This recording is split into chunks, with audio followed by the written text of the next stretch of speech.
ಮಾಟ ಮಂತ್ರ ವಾಮಾಚಾರದಂತಹ ಮಹಾಪಾಪ ಮತ್ತೊಂದಿಲ್ಲವೆಂದರೆ ತಪ್ಪಾಗಲಾರದು. ಮಾಟ ಮಂತ್ರ ಮಾಡುವುದು, ಅದನ್ನು ಪ್ರೋತ್ಸಾಹಿಸುವುದು ನಿಷೇಧನೀಯ. ಮಾಟ ಮಂತ್ರ ಮಾಡಿರುವುದನ್ನು ತಿಳಿಯುವುದು ಹೇಗೆ?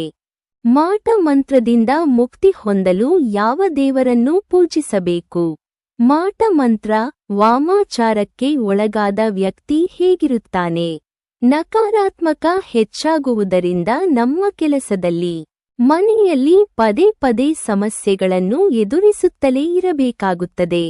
ಕೆಲಸವು ಸರಾಗವಾಗಿ ಹೋಗುತ್ತಿರುವಾಗ ಕುಟುಂಬದಲ್ಲಿ ಯಾರಿಗಾದರೂ ಹಠಾತ್ ಅನಾರೋಗ್ಯ ಉಂಟಾಗುವುದು. ಎಷ್ಟೇ ಔಷಧಿಗಳನ್ನು ತೆಗೆದುಕೊಂಡರೂ ಕೂಡ ಅನಾರೋಗ್ಯ ಸರಿ ಹೋಗದು. ಮನೆಯಲ್ಲಿ ಈ ರೀತಿ ವಿನಾಕಾರಣ ಸಮಸ್ಯೆಗಳು ಎದುರಾಗುತ್ತಿರುವುದನ್ನು ಕಂಡು ನಮ್ಮ ಹಿರಿಯರು ವಾಮಾಚಾರ, ಮಾಟ ಮಂತ್ರ ಮಾಡಿಸಿರಬಹುದೆಂದು ಹೇಳುವ ಮಾತನ್ನು ನೀವು ಕೇಳಿರಬಹುದು. ಆದರೆ ಇತ್ತೀಚಿನ ದಿನಗಳಲ್ಲಿ ಇದನ್ನು ನಂಬುವವರು ಅತಿ ವಿರಳ. ಒಂದು ವೇಳೆ ವಾಮಾಚಾರ, ಮಾಟ ಮಂತ್ರ ಇದ್ದರೂ ಕೂಡ ಅದನ್ನು ಮಾಡುವುದು, ಮಾಡಿಸುವುದು ಮಹಾ ಅಪರಾಧ, ಮಹಾಪಾಪವಾಗುತ್ತದೆ. ಒನ್ನೊಬ್ಬರ ಕುಟುಂಬವನ್ನು ಹಾಳು ಮಾಡುವ ದುಷ್ಟರಿಂದ ದೂರಿರಬೇಕು.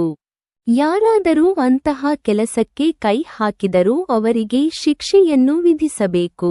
ನಿಮಗೂ ಕೂಡ ವಾಮಾಚಾರ, ಮಾಟ ಮಂತ್ರಗಳಿಂದ ಕೆಡುಕಾಗುತ್ತಿದ್ದರೆ ಅದರ ಬಗ್ಗೆ ಮತ್ತಷ್ಟು ತಿಳಿದುಕೊಳ್ಳಿ.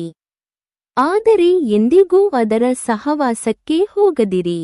ನಕಾರಾತ್ಮಕ ಶಕ್ತಿಯ ಕೈವಶವಾದರೆ ಈ ಲಕ್ಷಣ ಇರುತ್ತದೆ.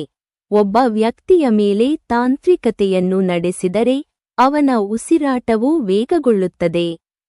ಹೌದು, ನೀವು ಚಲನಚಿತ್ರಗಳಲ್ಲಿ ಅಥವಾ ನಿಜ ಜೀವನದಲ್ಲಿ ನಕಾರಾತ್ಮಕ ಶಕ್ತಿಗಳ ಅಡಚಣೆಯಿಂದ ಬಳಲುತ್ತಿರುವ ವ್ಯಕ್ತಿಯನ್ನು ಅನೇಕ ಬಾರಿ ನೋಡಿರಬಹುದು. ಅವರ ಭಯಾನಕ ಉಸಿರಾಟದ ಸಮಯದಲ್ಲಿ ಉಬ್ಬಸ ಪ್ರಾರಂಭವಾಗುತ್ತದೆ. ಇದನ್ನು ನಕಾರಾತ್ಮಕ ಶಕ್ತಿಯ ತಡೆ ಅಥವಾ ವಾಮಾಚಾರ, ಮಾಟ ಮಂತ್ರದ ಕೈಚಳಕವೆಂದು ಪರಿಗಣಿಸಲಾಗುತ್ತದೆ. ನಿಮ್ಮ ನಾಡಿಯ ವೇಗವು ಇದ್ದಕ್ಕಿದ್ದಂತೆ ಹೆಚ್ಚಾಗುತ್ತದೆ. ಅಂದ ಹಾಗೆ ದೇವರು ನಮ್ಮ ದೇಹದಲ್ಲಿ ಅನೇಕ ಗುಣಗಳನ್ನು ಕೊಟ್ಟಿದ್ದಾನೆ. ದೇಹದ ಮೇಲೆ ಯಾವುದೇ ರೀತಿಯ ಬಾಹ್ಯ ದಾಳಿ ಇದ್ದರೆ ದೇಹವು ಅದನ್ನು ವಿರೋಧಿಸುತ್ತದೆ. ದೇಹದಲ್ಲಿ ಯಾವುದೇ ಕಾಯಿಲೆ ಇದ್ದರೆ ದೇಹವು ಪ್ರತಿರೋಧಿಸಲು ಪ್ರಾರಂಭಿಸುತ್ತದೆ. ಆದರೆ ಇನ್ನೊಬ್ಬರ ಮೇಲೆ ಮ್ಯಾಜಿಕ್ ಅಥವಾ ಯಾಂತ್ರಿಕ ಶಕ್ತಿಯನ್ನು ಬಳಸಿದರೆ ದೇಹವು ಅದನ್ನು ತನ್ನ ಶಕ್ತಿ ಇರುವವರೆಗೂ ಎದುರಿಸುತ್ತದೆ. ಆದರೆ ಈ ವ್ಯಕ್ತಿಯಲ್ಲಿನ ಶಕ್ತಿಗಿಂತ ಅದರ ಪ್ರಾಬಲ್ಯ ಹೆಚ್ಚಾದಾಗ ಅದರ ಪರಿಣಾಮವು ತುಂಬಾ ಪ್ರಬಲವಾಗುತ್ತದೆ ಮತ್ತು ಆ ವ್ಯಕ್ತಿಯ ರಕ್ತದೊತ್ತಡ ಹೆಚ್ಚಾಗುತ್ತದೆ. ಹಾಗೂ ಇದು ನಾಡಿಯ ವೇಗವನ್ನು ಹೆಚ್ಚಿಸುತ್ತದೆ. ಇದು ಸಂಭವಿಸಿದಲ್ಲಿ ಜಾಗರೂಕರಾಗಿರಿ. ದುಷ್ಟ ಶಕ್ತಿಗಳು ರಾತ್ರಿಯಲ್ಲಿ ಸಂಪೂರ್ಣವಾಗಿ ಸಕ್ರಿಯವಾಗುತ್ತವೆ. ತಾಂತ್ರಿಕ ಸಮಯ ಮತ್ತು ತಾಂತ್ರಿಕ ಕ್ರಿಯಾಗಳಿಗೆ ರಾತ್ರಿ ಸಮಯವನ್ನು ಹೆಚ್ಚು ಸೂಕ್ತವೆಂದು ಪರಿಗಣಿಸಲು ಇದು ಕಾರಣವಾಗಿದೆ. ನಂತರ ಆ ಶಕ್ತಿಯು ತನ್ನ ಗುರಿಯ ಮೇಲೆ ಪ್ರಾಬಲ್ಯ ಸಾಧಿಸಲು ಆರಂಭಿಸುತ್ತದೆ. ಅಂತಹ ಪರಿಸ್ಥಿತಿಯಲ್ಲಿ ಯಾರ ಮೇಲೆ ತಂತ್ರಗಳ ಪ್ರಯೋಗವಾಗಿರುತ್ತದೆಯೋ ಆ ವ್ಯಕ್ತಿಯು ನಿದ್ದೆ ಮಾಡುತ್ತಿದ್ದರೆ ಅವನು ಇದ್ದಕ್ಕಿದ್ದಂತೆ ಕಿರುಚುತ್ತಾ ಎಚ್ಚರಗೊಳ್ಳುತ್ತಾನೆ. ಅಥವಾ ನಂತರ ಅವನು ಭಯಾನಕ ಕನಸುಗಳನ್ನು ಹೊಂದಲು ಪ್ರಾರಂಭಿಸುತ್ತಾನೆ. ಆದರೆ ಪದೇ ಪದೇ ನೀವು ಇಂತಹ ಕನಸುಗಳನ್ನು ಕಾಣುತ್ತಿದ್ದರೆ ಅದರ ಬಗ್ಗೆ ಹೆಚ್ಚು ಜಾಗರೂಕರಾಗಿರಬೇಕು. ಈ ಕನಸುಗಳನ್ನು ಎಂದಿಗೂ ನಿರ್ಲಕ್ಷಿಸಲು ಹೋಗದಿರಿ. ದೈಹಿಕ ಮತ್ತು ಮಾನಸಿಕ ದೌರ್ಬಲ್ಯ ಎದುರಿಸುವಿರಿ. ಒಬ್ಬ ವ್ಯಕ್ತಿಯ ಮೇಲೆ ತಂತ್ರವನ್ನು ಬಳಸಿದರೆ ಆ ವ್ಯಕ್ತಿಯು ದೈಹಿಕ ಮತ್ತು ಮಾನಸಿಕ ಹಾನಿಯನ್ನು ಅನುಭವಿಸಲು ಪ್ರಾರಂಭಿಸುತ್ತಾನೆ ಎಂದು ಹೇಳಲಾಗುತ್ತದೆ. ಅವನ ಆಲೋಚನೆಗಳು ಇದ್ದಕ್ಕಿದ್ದಂತೆ ಅಲೆದಾಡಲು ಪ್ರಾರಂಭವಾಗುತ್ತದೆ. ಅಥವಾ ಅವರು ಸಾರ್ವಕಾಲಿಕ ದೌರ್ಬಲ್ಯವನ್ನು ಅನುಭವಿಸಬೇಕಾಗುತ್ತದೆ. ತಂತ್ರದ ಪ್ರಯೋಗದಿಂದ ವ್ಯಕ್ತಿಯ ನೈಜ ವ್ಯಕ್ತಿತ್ವ ನಾಶವಾಗುತ್ತದೆ.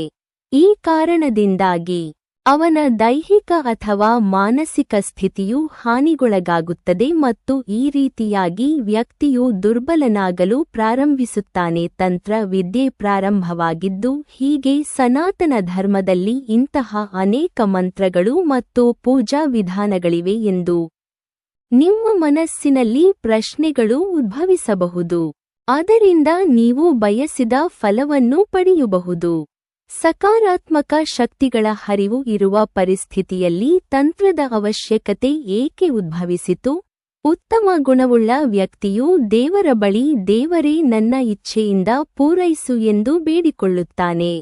ಆದರೆ ತಂತ್ರ ಸಾಧನೆಯಲ್ಲಿ ತೊಡಗಿರುವವರು ದೇವರನ್ನು ಒಲಿಸಿಕೊಳ್ಳಲು ಬಲವಂತವಾಗಿ ತಮ್ಮ ಪ್ರಾಬಲ್ಯವನ್ನು ಸಾಧಿಸುತ್ತಾರೆ. ದೇವರು ಅವರ ಪ್ರಾರ್ಥನೆಯನ್ನು ಬಲವಂತವಾಗಿ ಸ್ವೀಕರಿಸುವಂತೆ ಮಾಡುತ್ತಾರೆ. ಮನುಷ್ಯನು ಆಸೆಗಳನ್ನು ಈಡೇರಿಸಿಕೊಳ್ಳುವ ಸಲುವಾಗಿ ತಂತ್ರ ಶಕ್ತಿಯನ್ನು ಆರಂಭಿಸುತ್ತಾನೆ.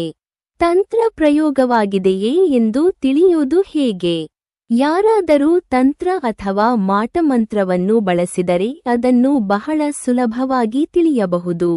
ಇದಕ್ಕಾಗಿ ರಾತ್ರಿಯಲ್ಲಿ ಹಾಸಿಗೆಯ ಕೆಳಗೆ ಒಂದು ಗಾಜಿನ ಲೋಟದಲ್ಲಿ ಅಥವಾ ಪಾತ್ರೆಯಲ್ಲಿ ನೀರನ್ನು ತುಂಬಿಸಿಟ್ಟು ಮನದಲ್ಲಿ ದೇವರನ್ನು ನೆನೆದು ನನ್ನಲ್ಲಿ ನಕಾರಾತ್ಮಕ ಶಕ್ತಿಯ ಪ್ರಾಬಲ್ಯವಿದ್ದರೆ ಅದು ತಿಳಿಯುವಂತೆ ಮಾಡು ಎಂದು ಬೇಡಿಕೊಂಡು ಮಲಗಿ.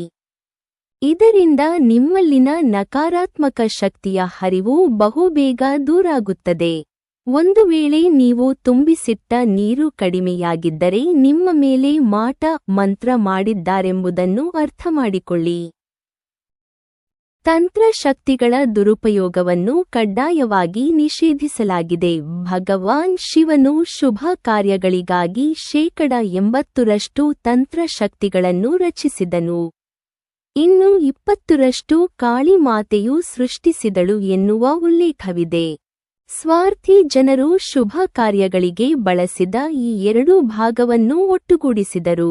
ನಂತರ ಇದು ಭಯಾನಕ ಬ್ಲ್ಯಾಕ್ ಮ್ಯಾಜಿಕ್ ಆಗಿ ಮಾರ್ಪಟ್ಟಿತು. ಆದಾಗ್ಯೂ ದುಷ್ಟ ಶಕ್ತಿಗಳು ಮಾಡುವ ತಪ್ಪುಗಳಿಂದಾಗಿ ವ್ಯಕ್ತಿಯೇ ನಾಶವಾಗಬಹುದು.